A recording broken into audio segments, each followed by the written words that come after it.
Om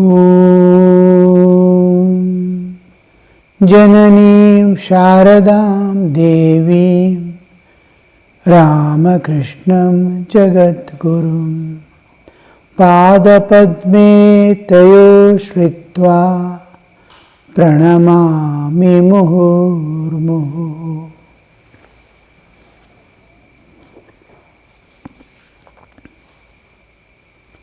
Practical life. Sri Ramakrishna wants to be sincere to the core. He assures us you will realize God. Man mukhe karo. Whatever you are inside, expose it externally. One thing inside, one thing outside, you don't keep.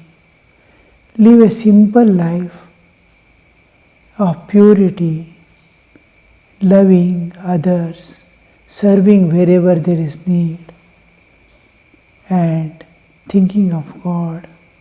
Spend your life, you will reach the absolute perfection. The simplicity of a child, the innocence, the purity is to be manifest. It is within. The Atman is never affected by anything of the external. Nothing affects the Atman. So, the Atman is ever pure. Body may be impure, mind may be impure. All the bad things I might have done in my life, good things I might have, nothing will affect it. I might have committed blunders, flawful life I might have led, but it will not stain myself. Just like whatever happens, whether fire catches, smoke comes, the space is not affected. Air may carry good and bad smell, but air is not affected. So air remains pure. Sometimes it may carry bad smell, like that Atman, the external things happening at the bodily level or mental level doesn't stain. So it is inside, it's ever pure. This purity has to be brought down to the bodily level. The purity of the Atman, the peace of the Atman, the joy of the Atman, all these things, it is within you, you have to extend it to the bodily level. So bringing it down, we should not think it comes from somewhere through sadhana and all. Through sadhana, we are removing the cover or the obstruction that is standing in between my bodily and mental existence and the spirit. There is a veil of ignorance, ajnana avarana, it is there. This ajnana avarana is removed, then the light flows out. The purity manifests. I am pure, I am divine. Understanding comes. When there is that veil of ignorance, ajnana cover, then it will not be, it will be obscure. We cannot see it. So Ramakrishna telling about the bringing Vishwas incident is just a simple word. It is man mukhe karo. He is seeking holy company. Does he really seek from heart? See, many may not get externally, but inside is the sadhu, inside is God. He can turn inward and see any time that the perfection is what he is expecting is already there. It is to be extended outward. So this is the thing. Next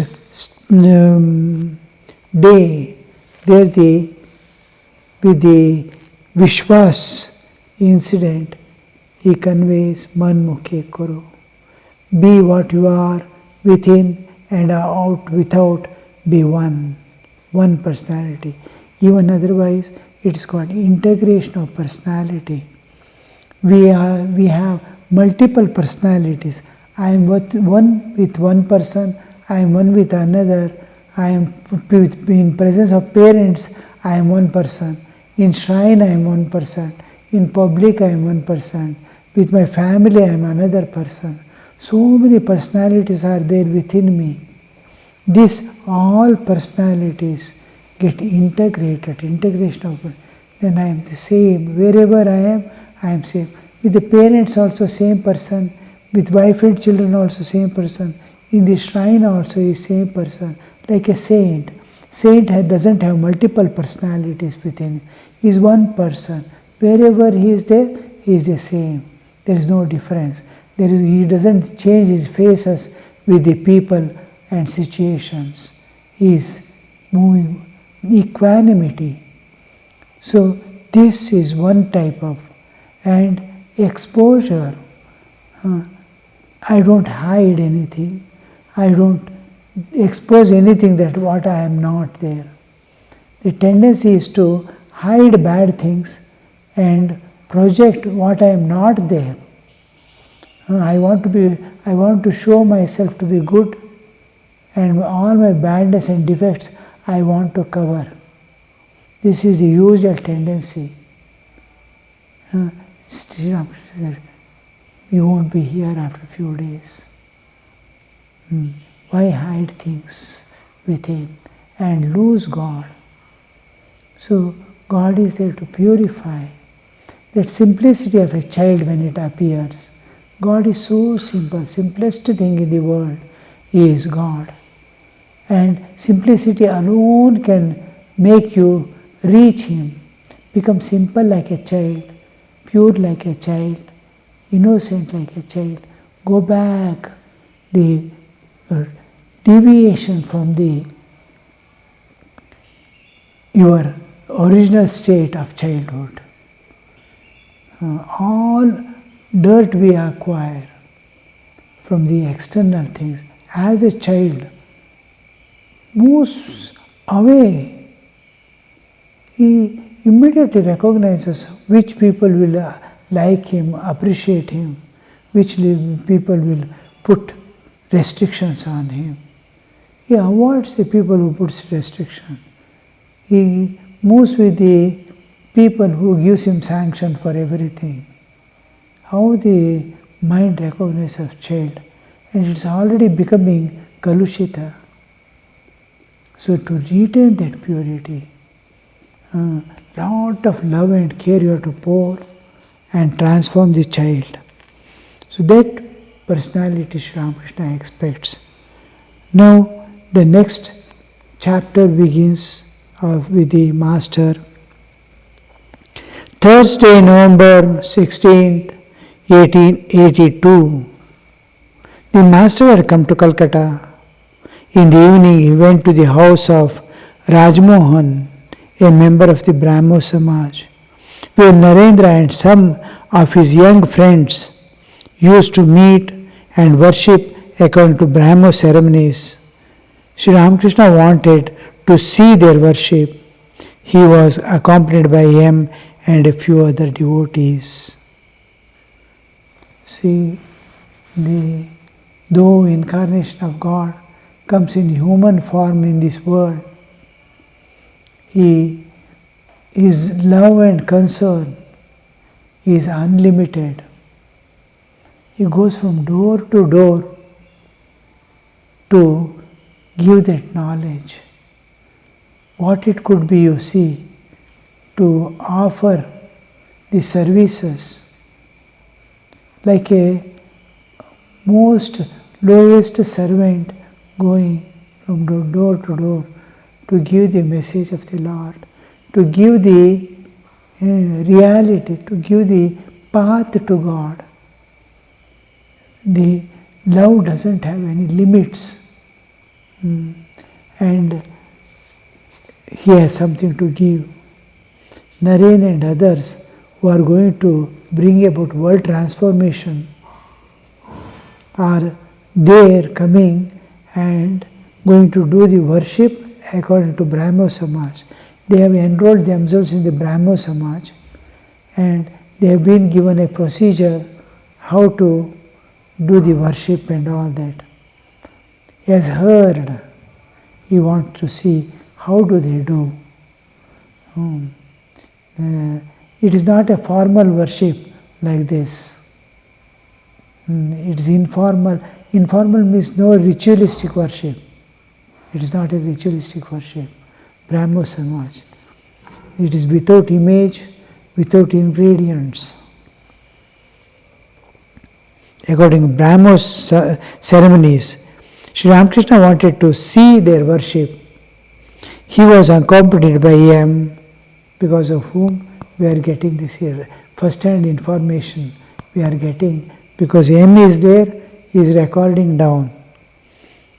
Accompanied by M and few other devotees. Master was very happy to see Narendra. He pours all his love on Narendra, because Narendra is the instrument who carries his message and his life and deposits him in every heart of the people. His love for people is expressed through Naren. The love that he is going to give, pouring on Naren, is the love for the humans, the beings. He is very happy to see Narendra and expressed desire to watch the young men at worship. Narendra sang and then the worship began. One of the young men conducted it. He prayed, "O Lord, may we give up everything and be absorbed in Thee." May we give up everything and be absorbed in Thee. All my duties, responsibilities, activities, and all relationships, holdings, at least mentally, let us get absorbed in You. At least for the time being. May we give up everything and be absorbed in Thee. Possibly the youth was inspired by the Master's presence, so talked of utter renunciation. Sri Ramakrishna used to insist on renunciation of Kamini Kanchana. To the core, a householder has limitations. He used to say, even there, the renunciation of sannyasi is accommodated by the householder as inner fire of renunciation. He may not be able to give up the children and wife and duties and responsibility and run away. One who has not got the entanglement can easily go away. One is entangled in family life, he cannot leave the responsibility and go. Just like the Vishwas above we saw, he has run away from things. No, that is not the way. Sri Ramakrishna, renunciation means he held the highest. Holy Mother also says, somebody asked Holy Mother, what is the speciality of Sri Ramakrishna? What he highlights? She says, Tyaga. His core of his existence, core of his being, that Tyaga is there. That Tyaga is internalized in householder, externalized and internalized in case of a sannyasi. Sannyasi gives up externally also, householder keeps that fire inside. External is there, inside it is not there. In a sannyasi renunciation, then it becomes kapata, false. It is only for showing to people, I have renounced. But inside also must be there, externally also. When in our afternoon we used to have classes in when I was in Chennai Mutt, a Pandit well versed in scriptures, who used to attend to Shankaracharya's to teach the new brahmacharis and all that. He is there, and he was a professor in a college, Sanskrit, and that he used to come to teach us. Any questions we have on scriptures, life, this, that and all, he used to nicely explain to us. Then this, a sannyasi, I want to leave everything, but I want to take formal sannyasa. I want to live just like a brahmachari. I live the family life. I will not enter the family life. I will live without taking sannyasa also. Is it right? Then he told, if you have internally sannyasa and then you are not going to hold on to the world anything, then why are you afraid of putting on the clothes also, externally also? You are not going to have family, you are not going to possess anything in your life, you want to live like a sannyasi, but why should you do that? What are you afraid of in this society? That hesitation, why should be there? If you have renounced from inside, and if you don't want to keep outside also, then it is good that you take the formal sannyasa and live as sannyasi. Otherwise, if you are a householder, then internalize the sannyasa. So Sri Ramakrishna allowed that every householder must be like Rishi of the ancient time, with full of knowledge, unattached to the family and things he possesses. He is free from all bondages. Live like the lotus leaf, unattached by the... It is growing in it, it is sustained by the water, but water falls in it, it will not stain. It will roll down like pearls, water falling on it. Absolutely unattached. So like that, be in the... he wanted every householder to renounce internally, practice it, and then live like the sages of ancient time. It is called, of the ancient times, we call it the Rishi Jivana. Sri Ramakrishna wanted the Rishihood to come back into the world. All householders must be Rishi, sages, with full of knowledge inside, full of renunciation out inside, and living in the householder's disguise of a householder is living with full of knowledge and renunciation. So Ramakrishna's, the most important part is renunciation, either internal or external. So that person who is doing worship, he has seen the Ramakrishna has come, and then M is writing here.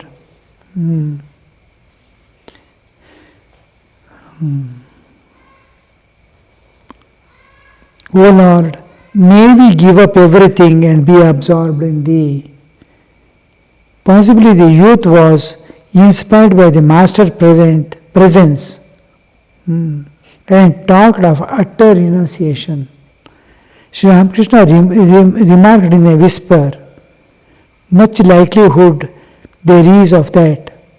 Much likelihood there is of that. Much likelihood there is of that. It can be like that. It should be like that. I want to give up everything, get absorbed. Oh, it is likely to happen because their state of mind, their spiritual status is such. Oh, it's possible.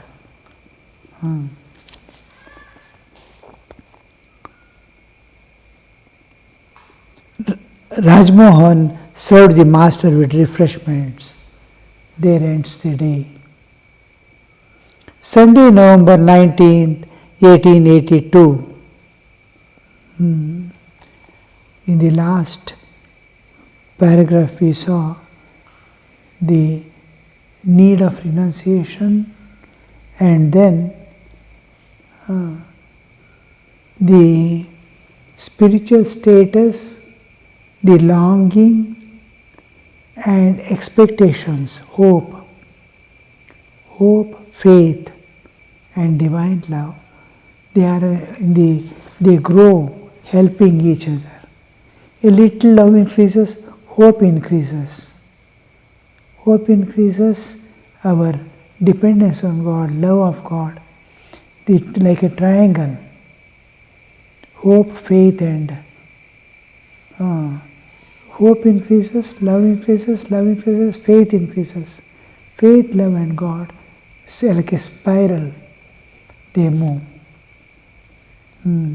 Love, hope. If I love, little more increases. Oh, I will realize God here. I start feeling. That makes him more, it automatically increases faith in God. Oh, by His grace, I have been able to love Him more. Again, hope increases. Hope, love and faith, they, like a spiral, they go towards God. So, here, Sri Ramakrishna is that hope may we get absorbed in. And they are putting efforts and living that life. So what happens is, ideal is there and I am here. I am far away from there. I have to live that ideal. If I am not able to live that ideal, there is a gap between the ideal and life. If the ideal and life are going parallel to each other, we never meet. If ideal, there should not be, we cannot bridge the gap between the ideal and we have to live that ideal. These people are living that ideal. They are living that ideal and hope that one day we'll be able to. So, here, why does Sri Ramakrishna say, yes, it is likely to happen. It is likely to happen. An assurance, you see.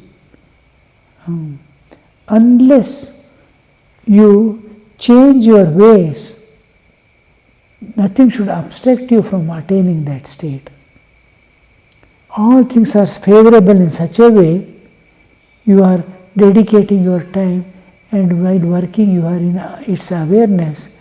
Everything is, you are maintaining your life, what is discipline it needs, you are observing, and it must, unless the framework is changed, you are sure to reach. That means ideal and life are going together. This is an important understanding that we must get. My ideal for which I am living must be my life. There should not be gap.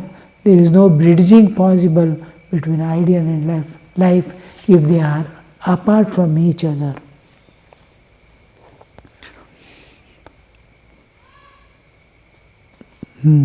The next, Sunday, November 19th, 1882, just 3 days after. It was the auspicious occasion of Jagadhatri Puja, the festival of the Divine Mother. It was the auspicious occasion of the Jagadhatri Puja, the festival of Divine Mother. Sri Ramakrishna was invited to Surendra's house in Calcutta, but first he went to the house of Manmohan in the neighborhood. The master was seated in Manmohan's parlor. He said, God much relishes the bhakti of the poor and the lowly, just as the cow relishes fodder mixed with oil cake. King Duryodhana showed Krishna the splendor of his wealth and riches, but Krishna accepted the hospitality of the poor Vidura. God is fond of his devotees. He runs after the devotees as the cow after the calf. Jagaddatri Puja. It was the auspicious occasion of Jagaddatri Puja, the festival of the Divine Mother, the manifestation of the Shakti as the cosmic principles, the 24 principles. From the Absolute, the Chit Shakti separates at the time of creation. Creation, then sustenance and retraction, going back to the cause, pratinivesha. These go on again and again, pralaya, srishti, sthiti, pralaya. This re-entering, retraction is the thing. After retraction, there is a gap, there is silence, and again the srishti starts. Just like I enter into sleep, there is a gap, again I wake up. The whole creation goes to causal form and appears.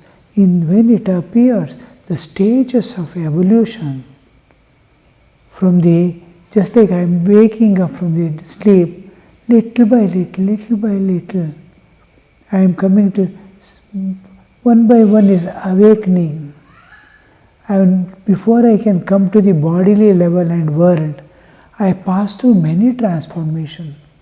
I am uttering a word, I am speaking. Before the word comes out of my mouth, from consciousness, Chaitanya, the thought wave is coming and coming out as the words. It is undergoing so much of transformation. Similarly, it undergoes lot of transformation.